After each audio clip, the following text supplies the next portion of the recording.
So who's thinking more about the future of our country and the future of our economy? New York Congressman Pete King is a McCain campaign state co-chair, and Florida Congressman Debbie Wasserman Schultz is an Obama supporter. Mr. King, Congressman King, give me a sort of a half a minute or a minute, if you will, give me a picture of John McCain's future. Think about your grandkids, your kids, the world they're going to live in, and how he's going to do the things that make their life better off because they'll be more competitive and they'll have jobs. Well, first of all, he will keep us safe from Islamic terrorism. He realizes the threat we face from Islamic terrorism. Secondly, he realizes we cannot retreat within our borders when it comes to international trade. We have to have markets overseas. We have to have exchange of goods with overseas countries, and that establishes relations between us and them. As far as education here in this country, he realizes we have to have more competition. We have to have more choice. As far as the economy itself, he realizes we can't fall into the trap of class warfare. We can't be raising taxes on one group of people as opposed to the other. We have to keep the traditions of John Kennedy that a rising tide lifts all ships. So I say economically, education-wise, militarily, and trade-wise, and also energy. Obviously, we have to explore all forms of energy, and we can't be ruling things out such as offshore drilling or nuclear plants because it offends George Soros or MoveOn.org. Security against terrorism, low taxes, free trade. That's among the issues, and good education. What is it, Congresswoman Wasserman Schultz? Give me a quickie on what Barack would do for the future. I'm talking 20, 30 years now. How's it going to be different because of him if he gets in? Well, what we're not going to do is constantly push the scare me button, which is what the Republicans consistently do, as evidenced by my good colleague's comment here. A Barack Obama presidency will give us universal access to health care for the 47 million Americans that don't have it. He'll turn the economy around and make sure that we can focus on the needs of working families, understand and give a tax cut to 95% of working Americans in this country. He'll make sure that we get rid of this drill-first energy policy that the Republicans keep pushing, and focus on investing in alternative energy resources so we can really wean ourselves off of oil and not just talk about it. There's a much longer list, but as a mom, I wanted Barack Obama to be president of the United States.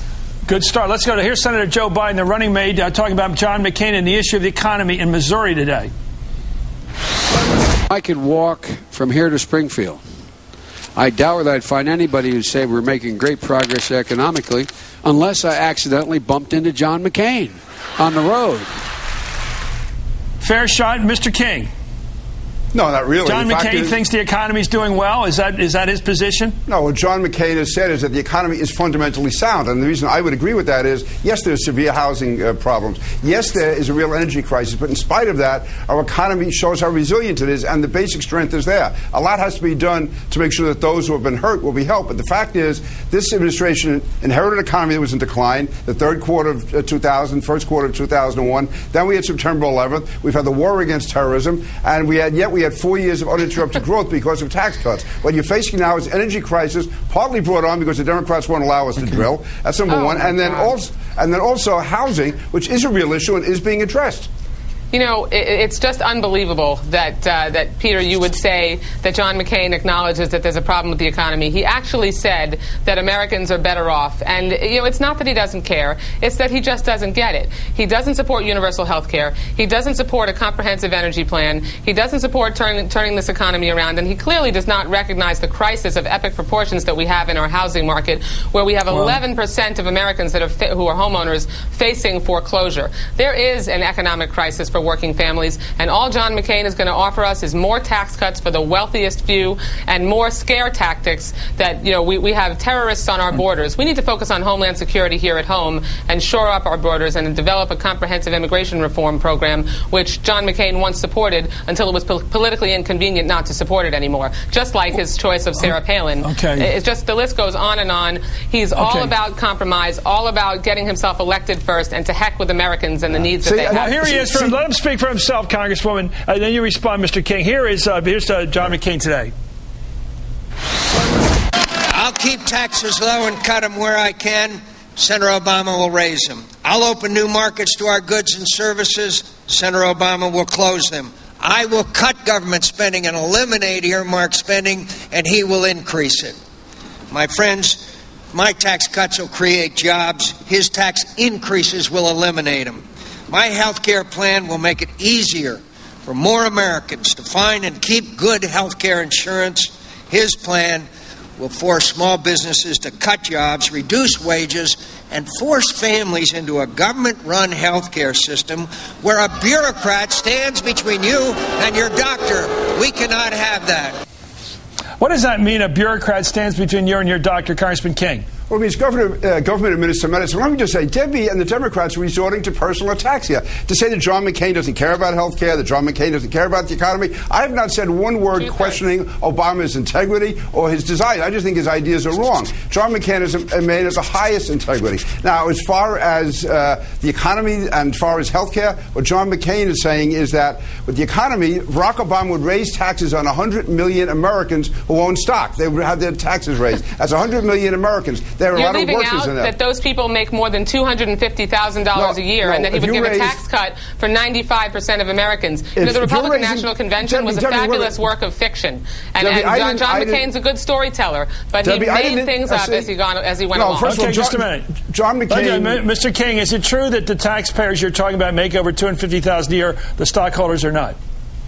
That's my understanding. Well, he's been all over the place. Now, he said a 28% tax increase in capital gains. He said a 25% tax, and they're saying 20%, and yet... Is it true that he's only taxing the very well-off people? Well, first of all, even if that were true, we don't know what's true because his plan has shifted so much. The fact is... No, it has not. It's been consistent and clear the entire election. Debbie, then you're not paying attention. It was 28%, it was 25%, it was 20% in the debate with Senator Clinton in May. I really wish that you would just deal with the facts. I have not introduced... Oh, listen, you wouldn't know if you fact if you saw one. Making things up as you go along is really not the way to go. Congresswoman, please. I'm not going to take that. Let him finish his thoughts. You go back to the debate in May with Senator Clinton, where Obama acknowledged that he would raise taxes on 100 million Americans who own stock. He acknowledged that when he was questioned by Charlie Gibson. Not Debbie, true. You go back and read the transcript of the debate with Senator Clinton. I will tell you that Senator Obama's plan would cut taxes for 95% of working Americans, Debbie, and John McCain's plan you can finesse this all you want. You can't run away. You can't run away from reality. You must admit, John McCain doesn't have a tax cut for working families. You cannot run away from it. John McCain's tax plan helps the wealthiest few in this country, and that's all. Thank you. John McCain is following the tradition of John Kennedy, a real Democrat, not the left wing like Obama. Last word. Congresswoman Debbie Wasserman-Schultz of Florida. It's about Americans and children and grandchildren. You guys are the fastest talking people. I think we got a lot of thoughts in there. People are picking up on this, but there's a lot for them to absorb. It's like drinking out of a fire hydrant with you two. Anyway, thank you, Congressman Peter King. Thank you, Debbie Wasserman-Schultz, to my favorite guests. And you know why? Because I try to talk that fast.